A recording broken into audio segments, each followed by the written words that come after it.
Good afternoon. Welcome to Current Affairs. So let me speak on Nagaland first. Nagaland Chief Minister Laisetzu has been removed, and now you have Ziliang as a Chief Minister of Nagaland.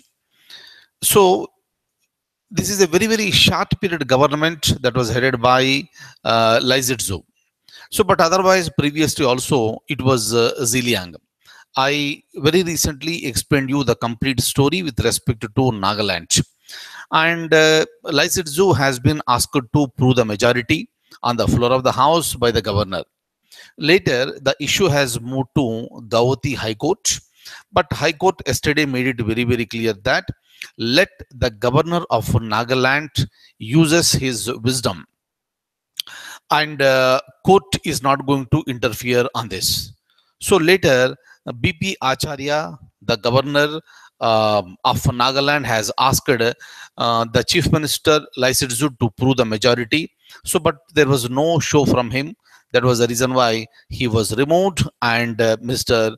Ziliang has been sworn in as the chief minister of Nagaland. But again, he has been asked to prove the majority by July 22nd.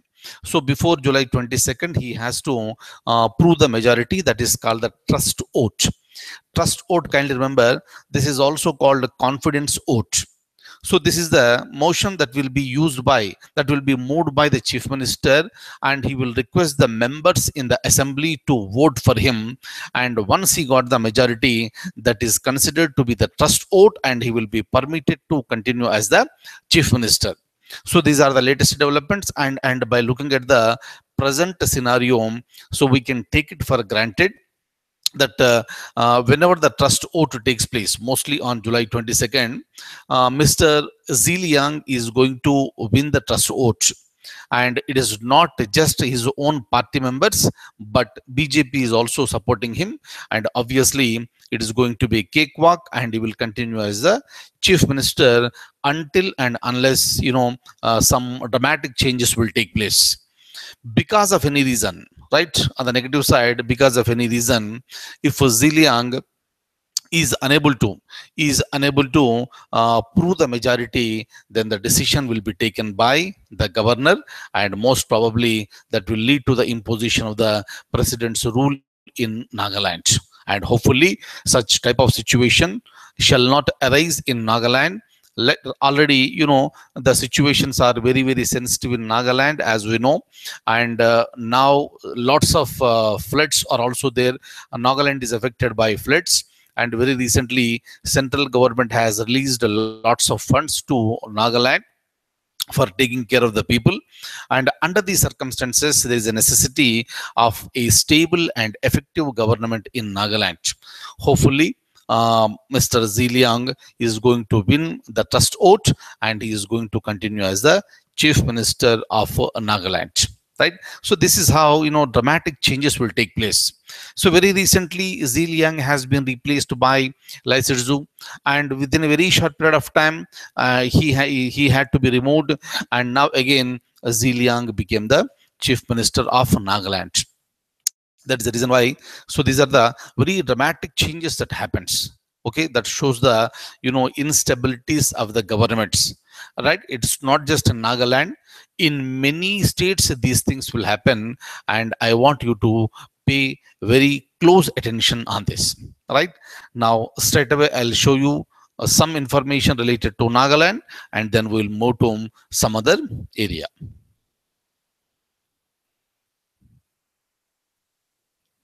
Look at this. The governor has dismissed Laisetzu as the chief minister. It happened yesterday. And the governor PB Acharya appointed TR Ziliang, Naga People's Front legislator, as the Nagaland chief minister. And Ziliang has been directed to prove majority on the floor of the house on or before July 22nd. Kindly see here, on the floor of the house means in assembly. Okay, trust oath means prove that you have the support of majority of the members in the house. Next, So Laisetsu, he was facing a rebellion in his Naga People's Front Party. He was ordered by the governor PB Acharya to face a floor test after his petition challenging, and it was rejected by Gauhati High Court on July 18th, 2017. And the court made it very clear the matter is left to the wisdom of the governor to take a decision on the same after the proper application of mind, meaning the court left this particular issue to the governor, and court does not want to interfere in this.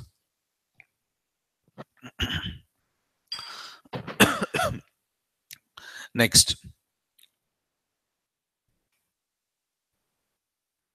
this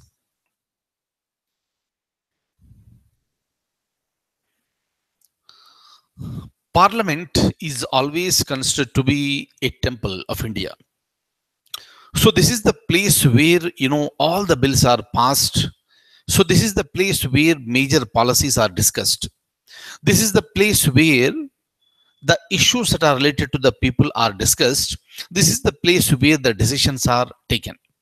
So that is the reason why in the parliament, both in Lok Sabha and Rajya Sabha, we expect the people with lots of values. But unfortunately, majority of the members in the parliament, they have the criminal background. Against so many people, so many cases are pending in various states. But among these people, some good people, the people with this values, ethics will also be there, and those people are recognized, and those people have been given the awards like the best parliamentarians. And with respect to veterans, Mr. LK Advani and Sharad Yadav. Sharad Yadav belongs to Janata Dal United, and LK Advani is senior leader in BJP party. So these two people have been given lifetime awards, right? And this is all because of their contributions towards the parliament. And apart from this, some people from Lok Sabha and some people from Rajya Sabha, they also have been picked up as the best parliamentarians. Fine. And these will be the possible questions in the examination. Now I would like to show you who are those people who got the best parliamentarian awards. Right. So I would like to show you the document. Kindly have a look at this.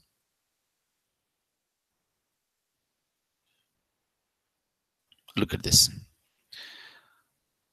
Lal Krishna Advani on July 19th, 2017 received the Lifetime Achievement Award. Kindly see here, this is the Lifetime Achievement Award. While if it is a question in the examination, please read the question very carefully. Whether it is the Lifetime Achievement Award or Best Parliamentarian Award for, this any candidate. Listen carefully. And LK Advani, as we all know, he is a member of Lok Sabha, and Sharad Yadav is a member of Rajya Sabha. Okay, look at this now. LK Advani received Lifetime Achievement Award for his contributions as a parliamentarian in the Lok Sabha. Janata Dal United leader, Mr. Sharad Yadav, hopefully you all know this person, very senior person in the Indian politics. He also received the Lifetime Achievement Award as a Rajya Sabha representative. The function was organized by Lokmat Media Group to honor distinguished Lok Sabha and Rajya Sabha members. Right. So this is a media group, please. And the other awardees from the Lok Sabha will include. Kindly remember all the names, please. And Best Parliamentarian Award has been given to Member of Parliament in Lok Sabha, N.K. Premachandran. He belongs to Revolutionary Socialist Party. Right? In the similar manner, Best Women Parliamentarian Award has been given to Congress leader Kumari Sushmita Dev. Fine.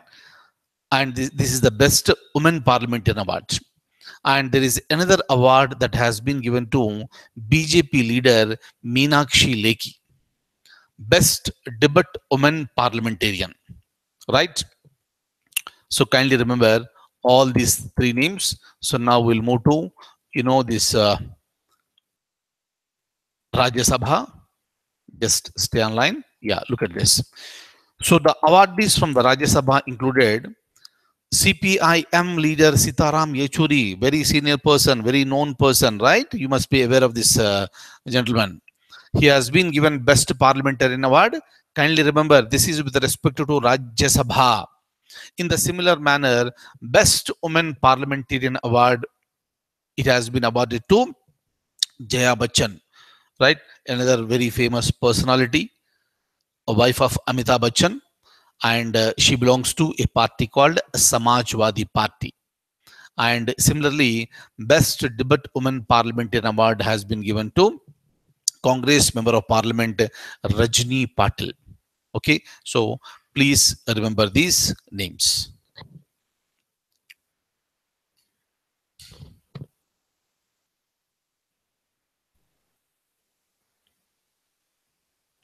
Next, you might have heard so much about peacekeeping forces. So generally, you will say that United Nations peacekeeping forces. So meaning, so this is an organization. This is a group of army people from various countries. Basically, what is the purpose of this peacekeeping forces? They will try to maintain the law and order situation. Generally, what happens if you look at some of the nations, internal coup may happen. So during the time, so there is a huge war takes place between the rebels and the government.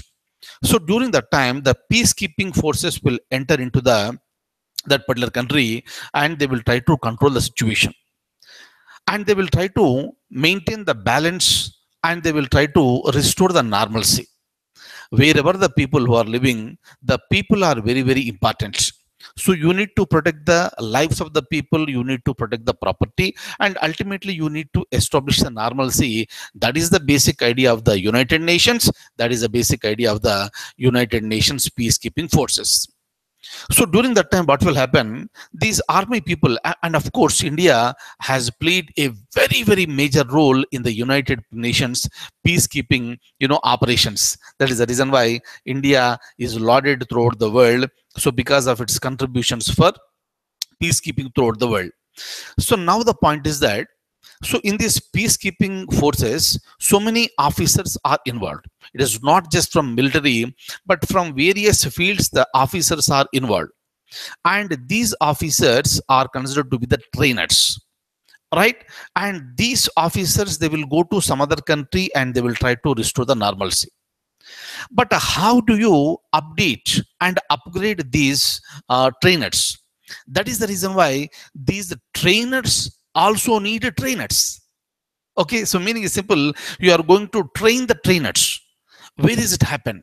So this happens in New Delhi, and there is a center called is a center for United Nations peacekeeping. Right, and the second phase is happening in New Delhi now, and in India this is happening, and the delegates from 19 different countries, they are attending, and that's happening in New Delhi now, right? And I wish you would like to, I wish that you should all know regarding this one. Okay, one of the very, very, very important achievements of India, and it's very, this is great for India to have such an institution in India where we train the trainers. Okay, so now I would like to, and then kindly remember, whenever you come across with the concept of United Nations or United Nations peacekeeping forces or any other organization within the United Nations, kindly read very carefully, and the questions are appearing from all that. Clear? Now, so now I would like to open the document once again, and I would like to share the same with you. Kindly have a look at this.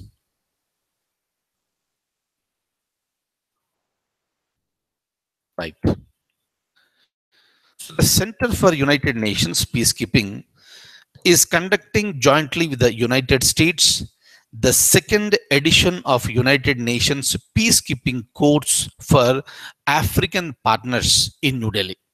Okay, it already started on 17th July and it goes up to 4th August.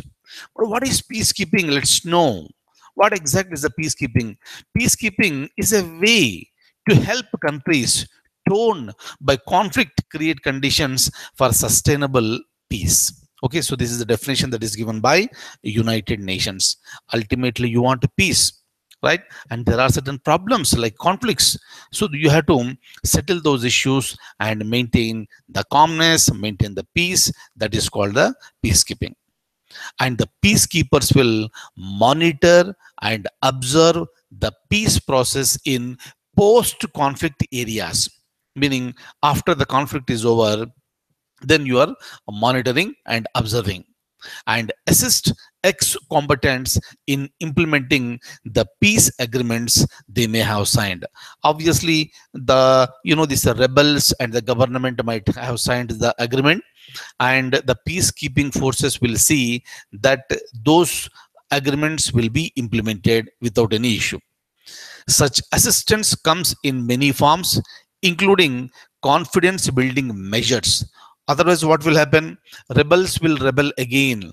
Government will start attacking them once again. So, no such conflict should take place, and peacekeeping forces will be working towards that. And it is called confidence building measures. Power sharing agreements, electoral support, meaning, so once the normalcy has been established, they will go for the elections. So during that election has to happen very peacefully. Whether it is in India or anywhere in the world, elections must take place very peacefully, and the peacekeeping forces will help in conducting peaceful elections, strengthening the rule of law and economic and social development. Meaning is simple. Kindly look at this paragraph number 2. Peacekeeping forces are not just meant for controlling the situation, but otherwise, so they will take part in all these things like a confidence building measures, power sharing agreements, electoral support, strengthening the rule of law, and economic and social development. So many aspects will come into picture. Okay, next. UN peacekeepers, often referred as blue helmets. Kindly remember, in any examination, it may be a question. Clear? Who are these blue helmets? Blue helmets are UN peacekeepers, right? It's a generally used term because of their light blue helmets. Please remember this. Okay? And it includes soldiers, civilian police officers, and other civilian personnel, right? And the Center for United Nations Peacekeeping has been set up in New Delhi, drawing on India's vast experience in the field of UN peacekeeping. The center conducted international training capsules for military contingent officers, military observers, and staff and logistic officers. For so many officers, the training is provided here. And the center regularly organizes seminars, joint working groups, and command post exercise at the national and international level. It's a really great thing. And this center is also a repository of information on India's involvement in United Nations peacekeeping, and is continuing to build and update its research on peacekeeping related issues. Kindly remember this very important one. First thing is that, where is it located? You know the answer. And second thing is that, what are blue? What do you mean by blue helmets? Right? You know the answers. And apart from this, for higher level examinations like civil services, you should also know what are the functions of this, why it was created, what are the functions, and how is its performance. That's important for the examination, right? And I'll stop at this stage for today, and I'll see you once again tomorrow with more and more current affairs. I wish you all a very, very good luck and have a wonderful day. Thank you so much.